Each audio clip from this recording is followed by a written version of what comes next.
আসসালামু আলাইকুম বন্ধুরা, নাচফালা কিচেনে আপনাদের সবাইকে স্বাগত। আজকে আবারও চলে এসেছি প্রতিদিনের মতো রেসিপি নিয়ে। আজকের রেসিপি বেগুনের এই রেসিপি দুর্দান্ত খেতে, রুটির সঙ্গে পরোটার সঙ্গে অসাধারণ হয় খেতে। তো বন্ধুরা, এই রেসিপিটা দেখতেই পাচ্ছেন কতটা সুন্দর। আর স্কিপ না করে প্রথম থেকে শেষ পর্যন্ত দেখার অনুরোধ রইল। তবে বন্ধুরা, চলুন কিভাবে আমি এই বেগুনের রেসিপিটা তৈরি করি দেখে নিই। তো এতটাই খেতে দুর্দান্ত লাগে, অসাধারণ লাগে এই রেসিপিটা বেগুনের। তো বন্ধুরা, যে বেগুন পছন্দ করে না এই রেসিপিটা একবার খেলে বারবার বানাতে বলবে। তো প্রথমে আমি বেগুনটাকে ভালো করে ধুয়ে নিয়েছি। এরপরে আমি কেটে নেব, মানে চিড়ে নেব। এটা কাটবো না। তো বন্ধুরা, এভাবে চিড়ে নিতে হবে, মানে ফেড়ে নিতে হবে। আমরা বেগুন পোড়ানোর জন্য আমরা যেভাবে ফেড়ে নিই, আমি সেইভাবে বেগুনটাকে ফেড়ে নিচ্ছি। তো ফেড়ে নেওয়াই ভালো। তো পোকা থাকলে দেখতে পাওয়া যায়। তো বন্ধুরা দেখুন, আমি ফেড়ে নিচ্ছি। আর বেগুনটা খুব সুন্দর, একেবারে নরম আর জালি একবারে। তো আপনারা বেগুন যে কোনো বেগুন নিতে পারেন। তো বন্ধুরা দেখতেই পাচ্ছেন আমি ফেড়ে নিয়েছি। এই তো দেখতেই পাচ্ছেন খুব ভালো করে ফেড়ে নিয়েছি। এইভাবে ফেড়ে নিলে বেগুনটা খুব সুন্দর পুড়বে, আবার সেদ্ধ হবে। আর এখানে আমি দিয়ে দিচ্ছি সরিষার তেল, লাগিয়ে নেব খুব ভালোভাবে পুড়ে। আর খোসাটা খুব তাড়াতাড়ি উঠে যায়।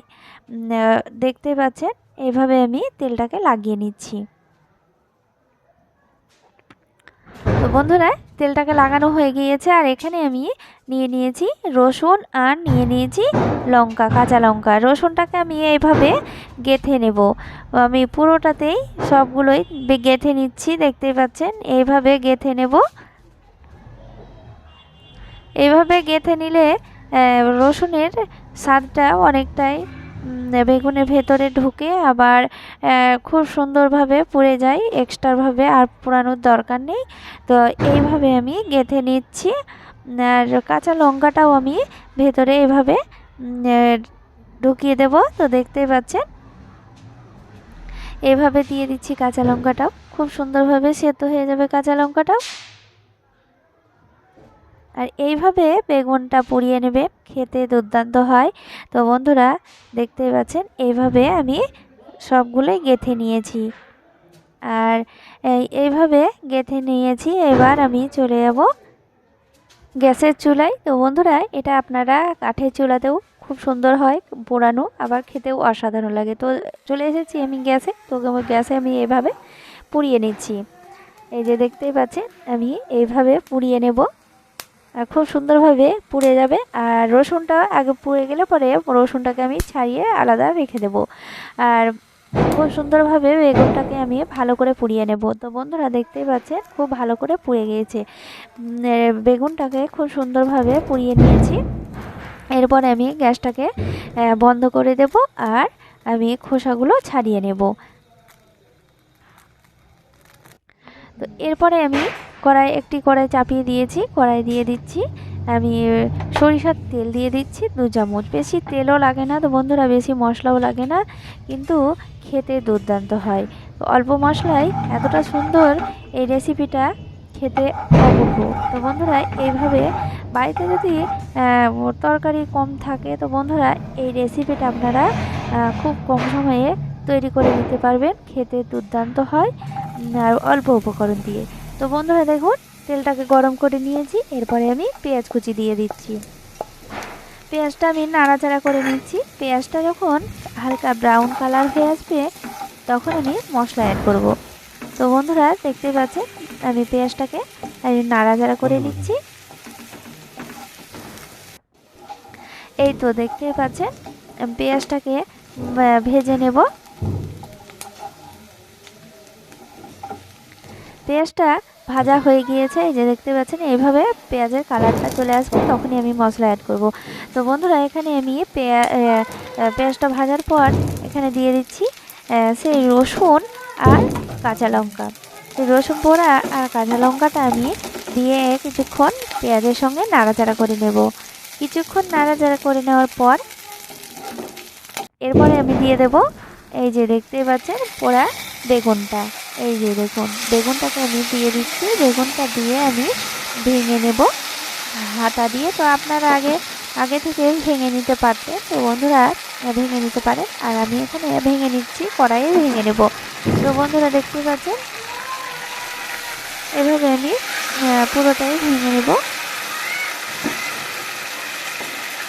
হাতা দিয়ে, এইভাবে ভেঙে নিচ্ছি।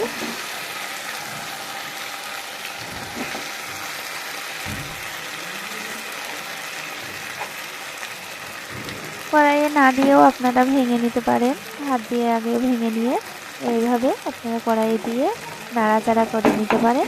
তো বন্ধুরা আমি ভেঙে নিয়ে এইভাবে নাড়াচাড়া করে নিচ্ছি। তো গ্লাস দিয়ে একটু এইভাবে আমি গলিয়ে নিচ্ছি।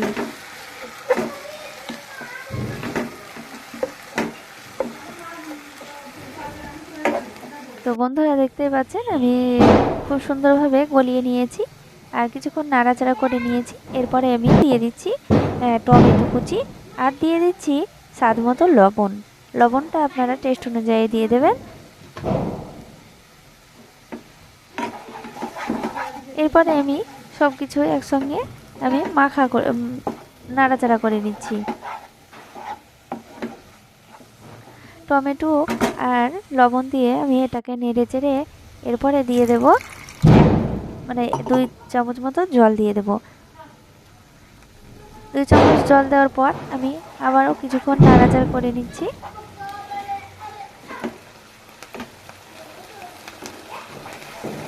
এটা খুব সুন্দরভাবে নাড়াচাড়া করে নিয়ে জলটাকে একেবারে কমিয়ে নেব। যে জলটুকু দিলাম আমি জলটাকে একেবারে শুষিয়ে নেব। তো এরপরে এই যে দেখতে পাচ্ছেন জলটা একেবারে কমে গিয়েছে। এই যে দেখুন এই নাড়তে নাড়তে বেগুনের যে দলা আছে সেই দলাগুলো খুব সুন্দরভাবে ভেঙে যাবে, একেবারে গলে যাবে। তো বন্ধুরা দেখতে পাচ্ছেন আমি এরপরে নাড়াচাড়া করে নেওয়ার পর আমি ঢাকা দিয়ে দিচ্ছি। এই যে দেখতেই পাচ্ছেন আবার ঢাকনাটা তুলে নিলাম। এরপরে আমি দিয়ে দিচ্ছি লঙ্কার গুঁড়ো। আপনারা এখানে কাশ্মীরি লঙ্কার গুঁড়ো দিতে পারেন। আর এখানে আমি দিয়ে দিলাম একটু ঝাল লঙ্কা। তো বন্ধুরা এরপরে দিয়ে দিলাম ধনে গুঁড়ো। সব কিছু পরিমাণ মতো দিয়ে দিতে হবে, 1 চিমটি মতো। তো বন্ধুরা একটা বেগুনে অল্প করেই দেওয়া ভালো। তো বন্ধুরা পরিমাণ মতো দিয়ে দিলাম। আর এখানে আমি দিয়ে দিচ্ছি চাট মশলা, 1 চিমটি চাট মশলা দিয়ে দিতে হবে। আপনাদের এটা অপশনাল, আপনারা দিলেও হবে আবার না দিলেও হবে। এটা দিয়ে নাড়াচাড়া করে নেওয়ার পর আমি এই যে দেখতে পাচ্ছেন আদাটাকে আমি লম্বা লম্বা করে কেটে নিয়েছি, আদাটাকে দিয়ে দেবেন। আদাটা দিলে পরে ফ্লেভারটা খুব সুন্দর আসে। তো আদাটা দিয়েও আমি নাড়াচাড়া করে নিয়েছি। নাড়াচাড়া করে নিয়ে আমি এখানে ধনেপাতা কুচি দিয়ে দিচ্ছি। ধনেপাতা কুচি অবশ্যই দিতে হবে। ধনেপাতা কুচি দিলে পরে আরও টেস্টটা অনেকটাই বেগুনের বেড়ে যায়। তো বন্ধুরা এটা নাড়াচাড়া করে নিয়ে আমি নামিয়ে নেব। এই তো দেখতেই পাচ্ছেন কতটা সহজে একটি অসাধারণ রেসিপি বেগুনের তৈরি হয়ে গেল। দেখতেই পাচ্ছেন কতটা সুন্দর হয়েছে, কালারটাও দেখুন কতটা অপূর্ব এসেছে। এই যে দেখতেই পাচ্ছেন। এরপরে আমি ঢাকা দিয়ে দিচ্ছি। ঢাকা দিয়ে আমি এই যে দেখুন ফাইনাল লুক। এই যে দেখতেই পাচ্ছেন কতটা সুন্দর এসেছে, বেগুনের কালারটাও দেখতে অসাধারণ হয়েছে। তো বন্ধুরা দেখুন কতটা সুন্দর লাগছে দেখতে। এইভাবে আপনারা বেগুনের রেসিপিটা তৈরি করে নেবেন, খেতে দুর্দান্ত হয়, রুটির সঙ্গে খেতে অপূর্ব লাগে। তো ভালো থাকেন সবাই, ধন্যবাদ।